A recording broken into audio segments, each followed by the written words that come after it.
with my little Sheeran, my S2, and I've been thinking about guitars as gifts.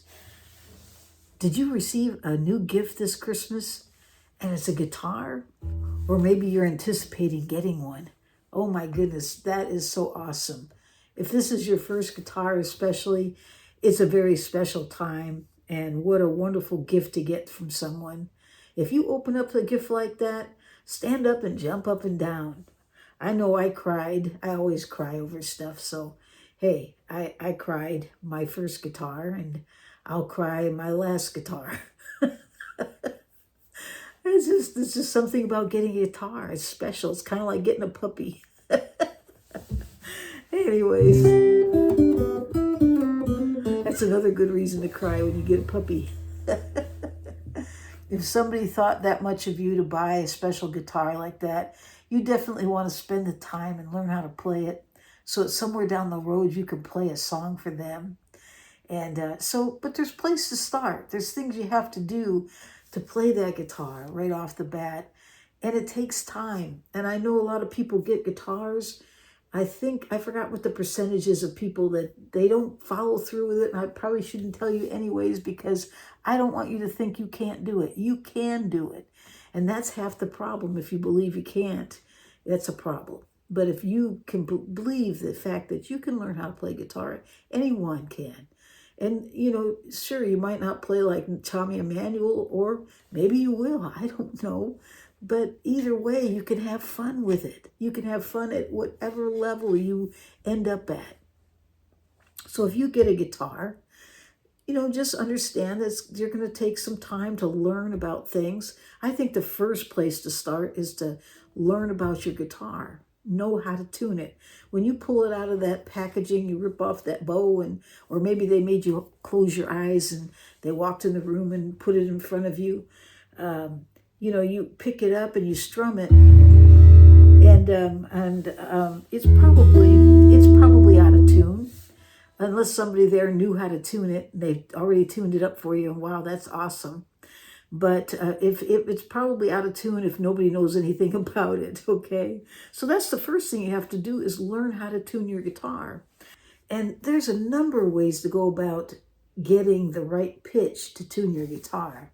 Of course, you could always get a tuning fork. That's the old-fashioned way. And I'm sure there's some people that still do that. But nowadays, you can just go out and buy a little tuner like this for like $20 or whatever. And when you put it on your guitar and you play the note, you'll notice it came up. It said that's the E string. And it went all the way up to the blue. See that? That's because it's in tune. If it went beyond that, I can't hold this at the same time. Let's see.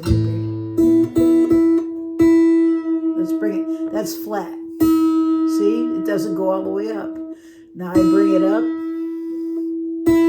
See that? There it is right there. If I go too high, it went beyond it. That's not good. You want it to go right to that spot. This is a Snark. This is a nice one. It's rechargeable, so you don't have to worry about batteries going into the landfill. So get yourself a little tuner like this, and that'll help a lot. Of course, you need to know where, sometimes when you first get a guitar, it's so far out, you don't know. This can't register right away until it gets close to that string. So it's a good idea if you had a reference to bring it up close to it and then use your tuner.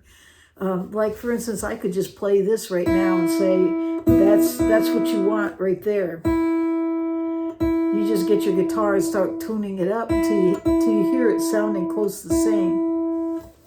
You don't have to worry about tuning, this is not going to break the guitar. You don't want to overdo it. You see how high I went? But there's room to move up and down without breaking your string.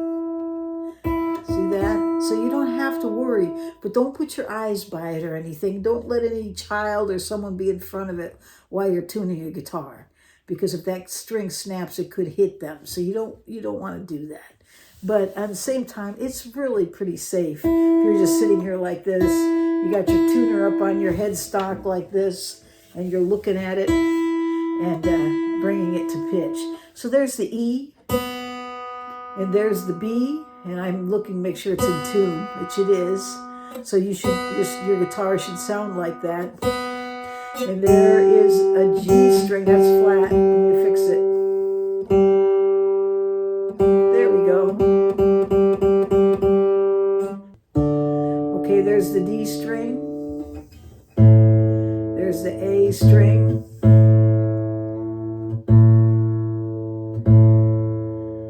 There's a little off, and there is the E string again. You got two E's. And so they should be the same, they're just an octave higher. Hear that? And so if you know that these two E's, listen, you're already, what, you're a third of the way in knowing all your strings. E, E. And then it's E, A, D, G, B, E. E, A, D, G, B, E.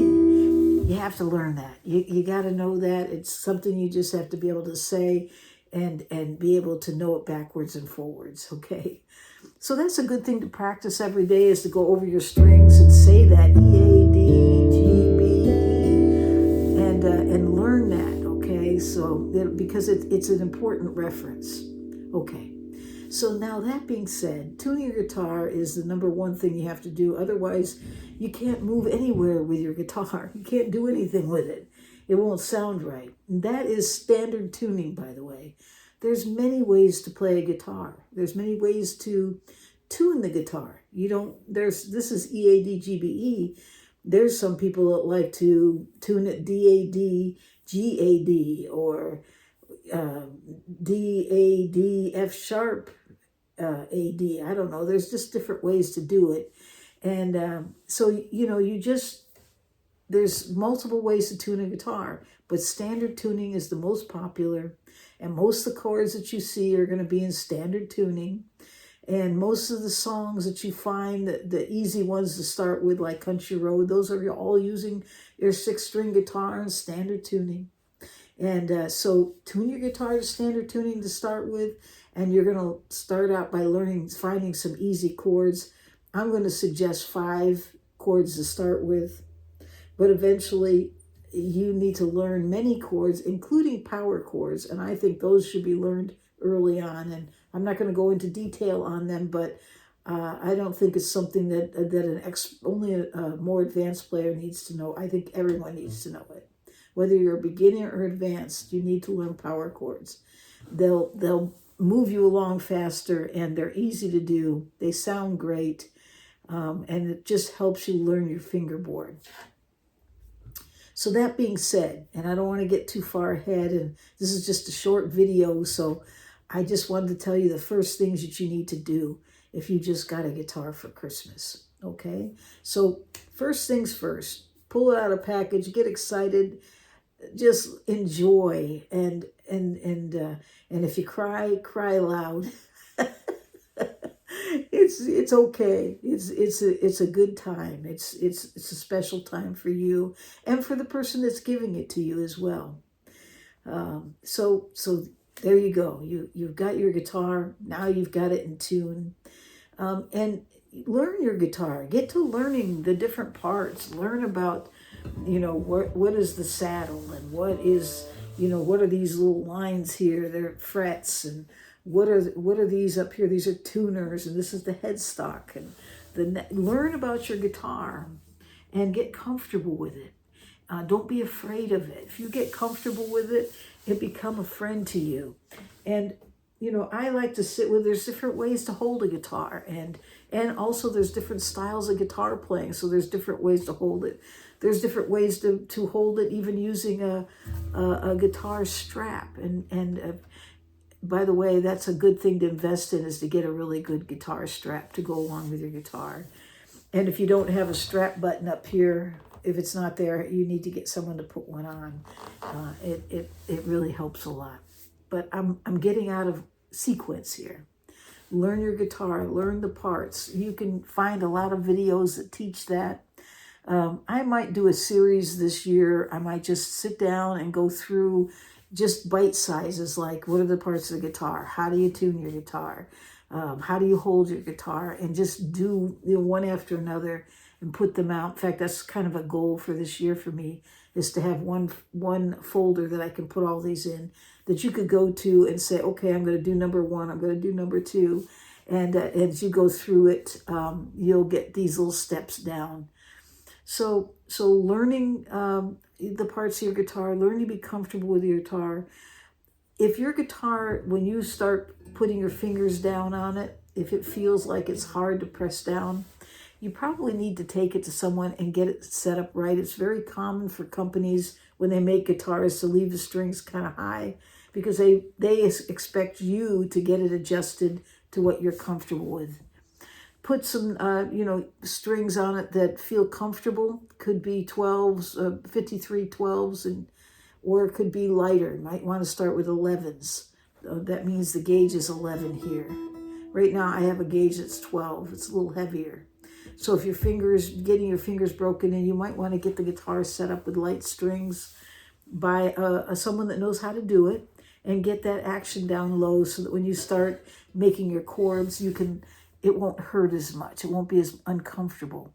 And also you won't hurt your fingers, okay? Okay, so getting your guitar set up, finding a luthier in town. Usually they'll charge you about, maybe $100 though to get it set up right. Usually, sometimes it'll cost more if they want to change this saddle from plastic to bone. It makes the guitar sound good.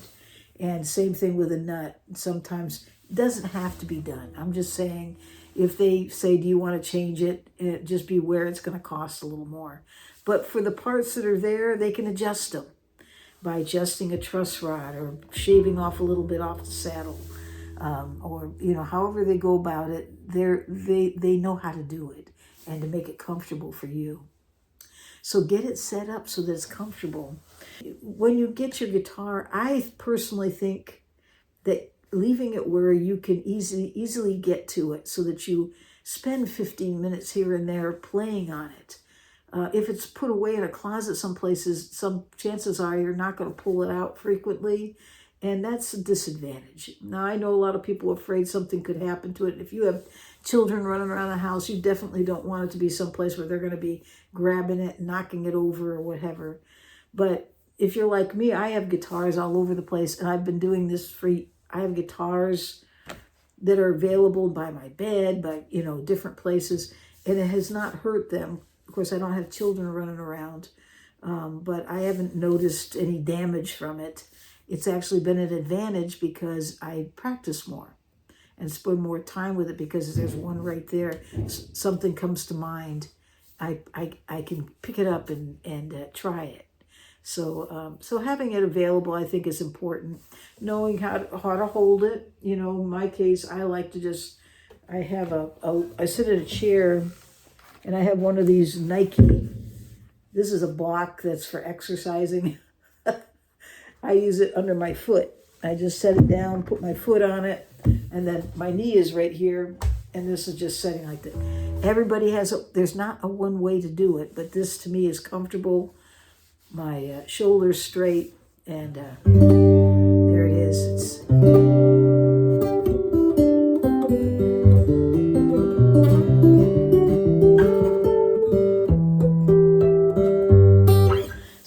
So having it comfortably sitting on your lap is good. If you have a strap, that's another video that I could do, how to put a strap on, what's the correct way to do it. So having an opportunity to grab that guitar to practice, and setting aside, 15, 30 minutes at least every day and practice is really, really important. Repetition is your friend. Because at first, when you go make that first chord, it's going to be awkward, and it's not going to feel comfortable right away. But there are 5 chords I think is a good place to start. Because if you get these chords down, and there's different ways to make them. Some, I like, for instance, the G chord. You can make it like this. You can make it like this. But I always teach what I call as a cheater G chord, where you just press one note here on the first string and only play these 4 strings, and you get a G. It's just a place to start so you can have fun. You really do need to learn the whole chord and the different variations. But yeah, but you know, starting simple, just 1 chord at a time. Now here's one thing is that, let's say for instance, you're trying to learn the D chord. You know, you can get the chord chart. I'm going to put one up here. Now, when you look at that chord chart, you'll see the little lines. Those are the strings. And it's looking at it like, it's hard for me to think about how this is, but when you look at the chord chart on the far right, that's your high E string. That's string number 1. We count this 1, 2, 3, 4, 5, 6. The 6th string is your low E. 1, 2, 3, 4, 5, 6. Okay? So, and the high E is number 1. So when you look at the chord chart, your number 1 is on the right side. Okay? At least that's the ones that I look at. Okay? There's probably different ways. Sometimes you'll see them tilted different on the side, and then you have to rethink it. But the ones that are up and down, like the one I'm showing you right now, on the right side, that's your high E string. And you'll notice sometimes that the chord chart will show you a little number in the circle that's on the string. That's where you're going to put your finger, and that's the number of your finger. So if you look at your fingers and you see a number 1, that would be your pointer finger. So 1, 2, 3, and then 4. Some people look at it that way. There's also lettering that you'll see used for pointer and middle finger and so on. But I always just use 1, 2, 3, 4 finger. That's how I do it. And thumb too, because I've used my thumb. And as you move on, you'll use your thumb as well. But for now, just if you see that chord chart, say for instance for D, and there's a number in it, you'll see that the first finger goes here on the 3rd string and the 2nd fret. This is a fret here. There's the 2nd fret. So here's 1, 2. And so it will go right here. And then the middle finger stays again on the 2nd fret, but on the 1st string. And then this finger here, this ring finger, is going to be on the 2nd string, 3rd fret. And you play only 4 strings. You'll notice there's X's. That means you don't play those strings. But the other strings, if it's an O, it means there's no fingering on that string. You're not putting a finger anywhere. But if there's nothing there, you're just playing the notes that you're fingering. But if you see those X's, don't play those strings. Okay? There's 6 strings, but you don't always play them. You don't play them all at once. You most of the time you're playing parts of the chord. Okay? All right, so there we go. There's the D. And so you have to learn those. In fact, I think you should learn the G chord, and I'll put the charts up there, the C chord, the D chord, the E minor chord, and the A minor chord. If you learn those, there are so many songs that you could play. And pick some simple songs, something that's easy to play, that's popular, for instance, something in your childhood that you learned. Or it could be as simple as Row, Row, Row Your Boat, or Jingle Bells, something simple that just uses like 3 chords. You can find all kinds of easy music, just about some most popular songs out there, like Country Road. You know, you put that in your search engine and write the chords by it, and it'll pop up. Or you can get an app like Ultimate Guitar, and that app is awesome, I think, because you can find just about any song, and the chord charts will be there with the song. And not just that, if it's chords that you don't know, you can actually tell it to change, to transpose it to different keys. For instance, we're learning the G, C, D, E, M, name it. Maybe change it to the G, key of G. And when you do, you'll be using most of those chords. So I know there's a lot to it, and I'm probably throwing too much at you right now. And I don't mean to do that because I don't want you to get discouraged. I want you to understand that it takes time. It takes repetition. And if you can find a good guitar teacher, it's really, really helpful. You can go online and learn how to play. There are, oh man, fantastic teachers out there that have beginner lessons that will take you step by step. Because that's the other thing, is it's not just making the chord, you need to know how to strum. And starting with simple strums and learning how to hold your pick is going to be key as well. But again, we don't have a lot of time right now to go through that. And each one of these, they're a lesson in itself. And if you had a guitar teacher, they would take you through probably each one of those steps. Once you learn that and you're on your way to learn. In fact, if I were to get together with you, probably maybe the second lesson, I'd have you walking away with a song that you could play for the first time.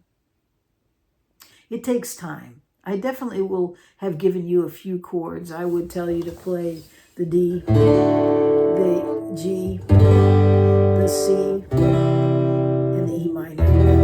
I'd show you that right away. And so start learning those. The chord charts are there. And mess around with that and have some fun. And start with just get your pick, put your pick out, take your thumb, put it across it like this. Take this, bring it down, and just, you make like a little hook. See how I'm holding that? See that?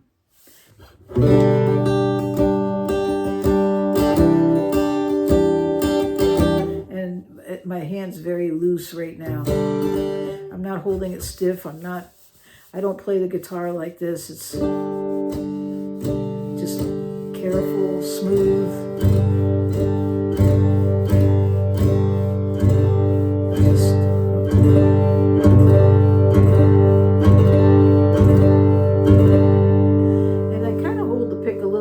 But the tighter you hold it gets, the strings tend to get a bit brighter. So you'll notice that you'll get different sounds just on how you hold your pick.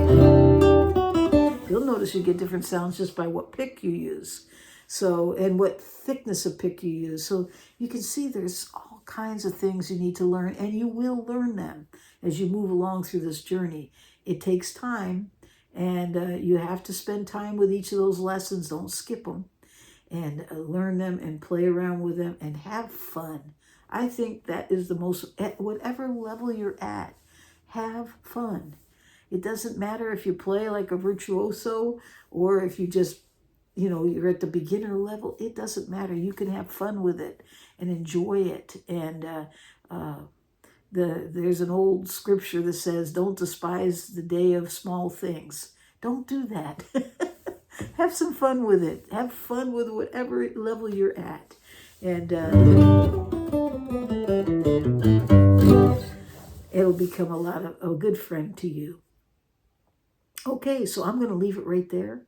And I hope I covered everything that I wanted to say about your new guitar. But have fun with that. And you can find a lot of videos that I've actually put together for beginners on my channel. I have over 600 videos, so I'm sure there's something there you can find that might be helpful. So take a look at that. Don't forget to subscribe. Before I go, though, I do also want to say to those out there that have been sending cards into my channel for a pick, there's still time to do that. I don't care if it's January. If you want a pick, send me a note, send me a card, send me an email, and make sure your address is on it. I'll send you one of my picks from Guitar Notes and Notions. I was reading through them, but the card stacks have gotten pretty large. I went ahead and printed another batch of picks, so there's plenty to go around. But I received amazing cards, handmade cards, awesome, beautiful cards and wishes, just special notes, little gifts, picks and things inside, and it's just wonderful. Thank you. Bookmarks. I mean, it's awesome. So thank you everyone for being so thoughtful and sending me cards. And I just really appreciate it. There's cards here from many states, even the North Pole, if you can believe that. And there's cards from different countries. And I've enjoyed it. Pulling them out of my mailbox is a special moment. I'm going to go today again and do that because every time I do, it just warms my heart. So if you want to send a card, keep sending it, even if it's past Christmas, and I'll send you one back, and I'll send you a pic as well. All right. Well, I'm going to leave it right there, and I hope it's Christmas Eve day here, and we're getting ready to get together, and we're going to have a good time opening gifts in the evening. Tomorrow's big dinner, and I'm just looking forward to it. It's a wonderful time of the year. For me, very special. And I hope you all have a special day as well. Thank you all, and wherever you are in this world, have a Merry Christmas.